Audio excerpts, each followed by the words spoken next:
Te voy a sumar a esta charla a Santiago Kovadlov, al filósofo Santiago, que tenemos el lujo también de sumarlo a esta mesa. Santiago, buenas noches, ¿cómo estás? Hola José, hola Mónica, hola Luis, qué gusto escucharlo. Hola qué querido, gusto escucharlo. ¿Qué tal? ¿Cómo te va? Estaba pensando dos cosas, si me permitís, José. ¿Cómo no? Primero, escuchábamos, yo con mucha emoción, ¿no? Beto tiene la lógica del ciudadano. Entonces a él le parece normal que haya interna. No dijo que es frecuente lo normal, dijo que lo normal es que haya interna. ¿Y qué quiere decir él con eso? Perdón, Luis, te estoy interpretando. Creo que lo que él quiere decir es que es natural que la vida política de una democracia se despliegue a través de mecanismos como puede ser justamente el de que haya paso y que haya disputas internas entre candidatos que aspiran a ocupar cargos y que esta realidad se organice de conformidad con los resultados. Ahora, yo creo que la ciudadanía, por ejemplo en el caso del radicalismo, ha evidenciado una enorme sensibilidad hacia esto que parece natural y no lo es. Por eso llamó tanto la atención. Entonces dice, 100 y pico de mil personas fueron a votar. Esto que debería ser natural encuentra sus raíces en un partido que, pese a todas sus crisis, ha sabido preservar sus normas en buena medida, no idealicemos, pero en buena medida ha sabido preservarlas. Y a esto se le suma la reflexión de Mónica, ¿no?, que fue valorada por Luis, cuando Mónica le pregunta qué es lo que se pone en juego en las elecciones de término medio. Y yo creo que lo que escuchamos es realmente lo que importa. Entonces, por un lado, antes de que analice esto que se pone en juego, tenemos la normalidad de los procedimientos. Los candidatos disputarán su mayor o menor protagonismo en elecciones internas. Mucho más importante, pero mucho más importante que esas personas, que esos protagonismos, es, primero, la preservación de los mecanismos de procedimiento que adoptan los partidos para definir quiénes los representarán, y en segundo lugar, y en virtud de eso mismo, que todos los opositores que conforman el frente que nosotros llamamos, y habría que meditar la expresión, Juntos por el Cambio, Juntos por el Cambio, meditemos la expresión, Juntos por el Cambio, comprendan que lo que la ciudadanía está esperando en este momento no es voces singulares que pretendan proponer su protagonismo, su estelaridad, sino un discurso convergente de todas las fuerzas que integran esta agrupación que es Juntos por el Cambio, que privilegien el discurso que espera la ciudadanía, esos miles y miles de votantes que el 7 de diciembre, al que se refería Luis, le dijeron al derrotado, usted nos representa. La derrota no implica que usted ha dejado de representarnos, usted nos sigue representando. Entonces, ¿qué queremos oír? Una respuesta a esa ciudadanía que quiere escuchar la diversidad de voces que convergen en un discurso primordial, que diga cuál es el proyecto alternativo que tenemos al de este gobierno que ha hecho de la autocracia y de la subordinación de la ley al poder un mecanismo de destrucción del sistema republicano. Por lo tanto, y retomando la pregunta de Mónica, prometo ser brevísimo, lo que se juega en estas elecciones del término medio es el porvenir o no de la República. Sí. Como dijo muy bien Luis, es más importante que la figura del presidente venidero. ¿Por qué? Porque si en la legislativa la ley puede más que el poder, más que la perversión, más que la palabra que no tiene responsabilidad cívica, gana la República. Santiago, hablando de quién gana y quién pierde, finalmente vuelven las escuelas presenciales, pero quiero compartir con ustedes unas palabras del presidente de la Nación, de Alberto Fernández, hace 13 días en esta bendita Argentina. Tiene que ver con las clases Fíjense lo que decía el presidente Alberto Fernández. Veámoslo. Es jugar con fuego, todo eso es jugar con fuego. Todo eso es jugar con fuego. Y yo lo que lamento es que ese fuego va a quemar a la gente, a los argentinos y a las argentinas de cada uno de esos lugares. Yo, para que todo el mundo entienda, en Alemania hay una estimación que se hace para medir el riesgo de la pandemia, a la que llamamos tasa de incidencia. La tasa de incidencia mide cuántas personas se contagian cada 100.000 habitantes. Y en Alemania, cuando hay 150 personas cada 100.000 habitantes contagiados, se suspenden las clases presenciales. Santiago, ¿hubo una nueva bandera en este caso con el tema de las clases presenciales? Digo, ¿se tomó como una causa, pero para que no vuelvan? Bueno, es evidente que se desconocen los hechos en función de supeditar la política sanitaria a los intereses políticos, no cabe ninguna duda. La provincia de Mendoza, por ejemplo, que es la que ha mantenido con mayor continuidad en el tiempo la presencialidad en los colegios, la presencialidad en el trabajo, es la que ha sido castigada al producirse la repartición de fondos federales, la que menos ha recibido. ¿Por qué? Bueno, porque es opositora. ¿Y qué quiere decir que es opositora? ¿Que es ineficiente? No, quiere decir que su eficiencia está asociada a un concepto distinto que viene a probar que es posible que el cuidado de la salud y el trabajo sean convergentes. Entonces, ¿qué le ocurre a la palabra del presidente? El presidente es una multitud de presidentes. Son una infinidad de hombres que han dicho cosas contradictorias entre sí, cada uno de los cuales viene a superponerse a la palabra del otro y terminan todos ellos por perder credibilidad porque no tienen convicciones, tienen opiniones coyunturales, nacidas de la necesidad de sostenerse en el poder al precio de la verdad. Yo la verdad que le doy muy poca importancia a la palabra del presidente, porque esto me hizo acordar esto que acabamos de ver, antes de la palabra de Santiago, es que él también dijo un día, menos mal que no es Mauricio Macri el presidente, si no tendríamos 10.000 muertos. Tenemos 83.000 y todavía no... 85.000, mira, se corrigió. Bueno, 85.000 peor. Y todavía no pidió disculpas. De modo que la verdad que la palabra del presidente me importa muy poco, porque se ha equivocado muchísimo, ha sido muy imprudente, como no debe ser un primer magistrado, de modo que además es muy claro para la gente, es muy claro, digo, ¿por qué le sacaron los recursos coparticipables a la ciudad de Buenos Aires? Porque no la gobiernan los peronistas, es así de sencillo, como pasó también con la provincia de Mendoza. Pero esta es una historia que yo la conozco, como todos nosotros, desde hace mucho tiempo. Pero hay algo que yo quiero señalar también y que va un poco en camino a la pregunta que nos hiciera hace un rato nuestra amiga, que además hay un fervor por la política que yo no recuerdo desde el año 83. Y esto se evidencia en las manifestaciones de la gente, en muchos síntomas que han sido terminantes y contundentes e históricos. Vicentín es uno de ellos, vamos. De idas y vueltas. Hay un video inclusive de contradicciones que se reprodujo. Mónica, te sumo con una pregunta. No, yo les quería preguntar, supongamos que, y coincido que lo que está en juego al conformar las cámaras es la República, la continuidad de las instituciones, la República, algo tan sensible como eso.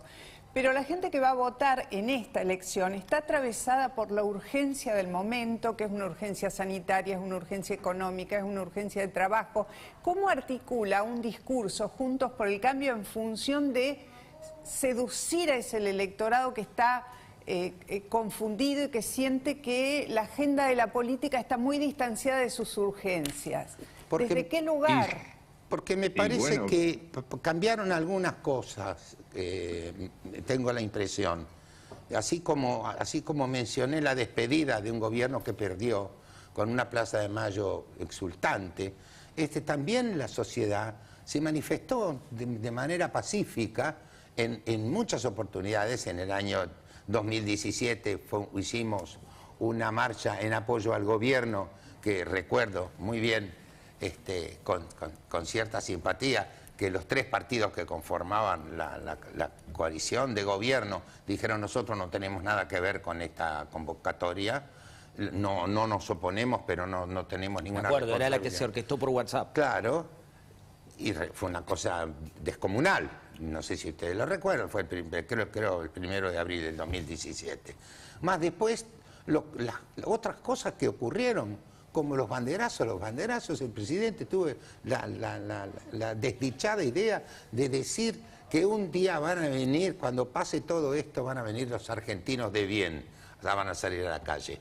Es decir, esto es algo imperdonable en un primer mandatario. Y además se equivoca, porque salimos no una vez, 5 veces. Bueno, ahí... en el país entero, en manifestaciones espontáneas que no se recuerdan en nuestro país, porque en general las organizaban los partidos políticos. Esto no había partidos políticos. Y hay una inquietud en mucha gente que nunca en su vida se interesó por la política y que en este momento lo está haciendo. Son cientos de miles de argentinos a los cuales yo les estoy personalmente agradecido, y creo que los que conformamos Juntos por el Cambio también tenemos que hacerles un reconocimiento, porque han mantenido una fe, y eso es lo que a mí me hace pensar que es probable que la elección sea numerosa y la gente vaya, porque algo cambió. Digo, vamos a poner algún ejemplo, una suerte de juego de fantasía, ¿no? Yo recuerdo con dolor el indulto que dictó Menem en su momento. Yo creo que hubieron algunas pequeñas manifestaciones y cosas, pero no pasó mucho. ¿Hoy ustedes creen que es posible un indulto? No. Bueno, ese es el cambio que se produjo en la sociedad argentina. Y ese cambio hay un montón de gente que se reúne con respeto por los protocolos y todo esto, que van a participar de esta elección, porque no les parece muy poco. Ellos también, y no tienen ninguna aspiración política ni de cargos, ellos también tienen miedo de que peligre la República. Ese es motivo suficiente para ir a votar. ¿Santiago? Sí, que no tengo ninguna duda. Lo que está diciendo Luis me parece a mí que es un diagnóstico preciso, pero quiero retomar la preocupación de Mónica.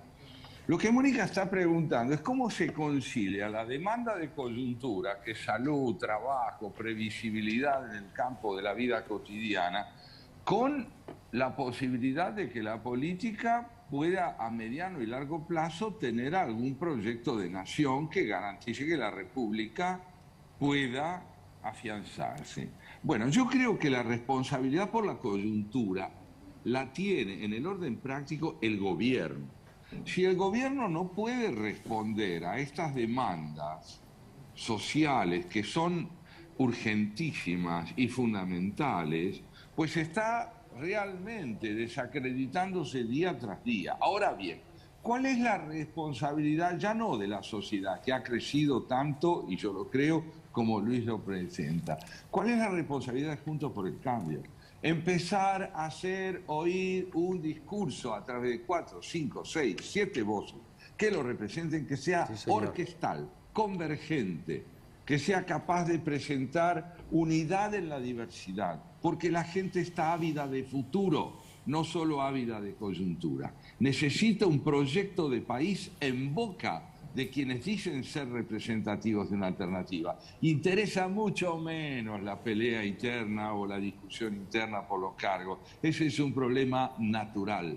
El problema cívico fundamental es que si mañana salen a hacerse oír 5 hombres o 5 mujeres distintos en su inscripción partidaria con un discurso convergente, le están mostrando a la ciudadanía que gane quien gane, el ideal republicano está vivo. Santiago, hablando de eso, esta semana fue otra semana de frases. Hablaba recién, Beto, de las frases del presidente, y una lo convirtió en noticia, lamentablemente, en toda la región. Me refiero a de dónde vienen los argentinos, el origen de nuestra bendita patria. ¿Cuál es tu opinión respecto de esa frase y del efecto que tuvo a nivel regional? Bueno, Luis decía recién que la palabra del presidente ya no le importaba. Y no es que no le importa la palabra del presidente, es que quien ejerce la presidencia ha contribuido al descrédito de la palabra de la primera magistratura. Acá ha vuelto a ocurrir exactamente lo mismo. Hemos ofendido a nuestros hermanos. Y no digo hermanos en el sentido retórico, son los pueblos, las sociedades y las naciones que comparten con nosotros no solo un origen, vengamos del barco que vengamos, sino fundamental, porque que yo tenga, hasta donde yo sé, América Latina es hija de los barcos españoles, toda ella, y portugueses, toda ella. Hay que estudiar un poquito de historia para eso, para darse cuenta. Pero lo fundamental, me parece a mí, es comprender que la ofensa que ha recaído sobre nuestras naciones limítrofes y hermanas es una ofensa que nos obliga a los argentinos a disculparnos, aunque no lo hagan quienes han contribuido a esa ofensa. Nosotros no sentimos lo que el presidente dijo. Yo jamás sentiré, ni ninguno de nosotros sentirá, que los barcos de los que nosotros venimos eran otra cosa que barcos de tercera clase. Veníamos abigarrados en el fondo de esos barcos como inmigrantes hambrientos que encontramos en este bendito país la posibilidad de trabajar y de constituirnos en ciudadanos. No veníamos en un transatlántico, no veníamos de una manera distinta donde la pobreza y el esfuerzo fuera una pena que caía sobre nuestros vecinos y no sobre nosotros. Quiero compartir con ustedes, con Mónica y con todos ustedes, una frase de esta semana de Ricardo Darín, que estuvo en el programa de nuestro querido Johnny Viale aquí en La Nación Más, que tiene que ver con cómo nos sentimos a veces, o al menos cómo nos quieren hacer ver. Fíjate lo que le decía Darín a Johnny Viale esta semana en La Nación Más. Los conmino, les sugiero, les ruego que se dejen de joder y que no digan más boludeces, que traten bien a las personas, que los traten con seriedad. Somos ciudadanos, pagamos impuestos. Yo pago fortunas de impuestos, pero gano muy bien, no me quejo, no me quejo. Pero por favor, que nos traten con seriedad, que nos digan las cosas como son. No somos niños. Que estemos tranquilos y que seamos mansos, como decís vos, entre comillas, no significa que seamos boludos. Empiezan a aparecer voces, ¿no? Que por ahí no hablan tanto como la de Darín. Dice que seamos mansos no significa que no nos demos cuenta, ¿no? No, y además la gente es mansa.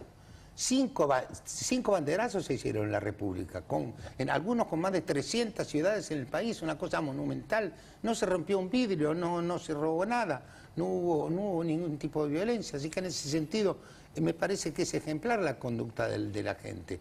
Lo que sí hace que uno, yo me sumé a esta mesa cuando se estaba hablando del tema de hay un cambio de criterio con respecto a la educación. Es una cosa, una falta de seriedad total, digo, no se presta a ningún análisis. Yo voy a usar una palabra que a mí me gusta mucho, pero que no es una grosería, tampoco, bastante más suave que lo que le dijo mi amigo Ricardo. Pero este gobierno ha reculado mucho, empezando por Vicentín. Ha ido para atrás. Yo recuerdo las cosas que decían del gobierno de Cambiemos, del gobierno de Macri, porque reconocía que se había equivocado y trataban de enmendarlo. Error. Estos que batieron todos los récords. No sé si es una grosería lo que digo, pero me gusta esa palabra. Y siguen reculando. También. Y ahora con el tema de la educación, después de lo que dijeron de la ciudad de Buenos Aires, porque además lo que no pueden es seguir padeciendo el saber que van a volver a perder en la ciudad de Buenos Aires, porque históricamente fue así. Antes ganábamos los radicales, después se hizo banca pro, pero vamos a ver si podemos modificarlo en una interna en la capital federal. Hay que tener en cuenta también el papel que la ley juega en todo esto. Recientemente hicimos conocer los miembros de una organización que se llama Profesores Republicanos, una proclama que tuvo enorme difusión, en la cual quienes la redactaron y quienes la integran a esa organización, que son en su mayoría hombres y mujeres provenientes del campo del derecho, con una enorme idoneidad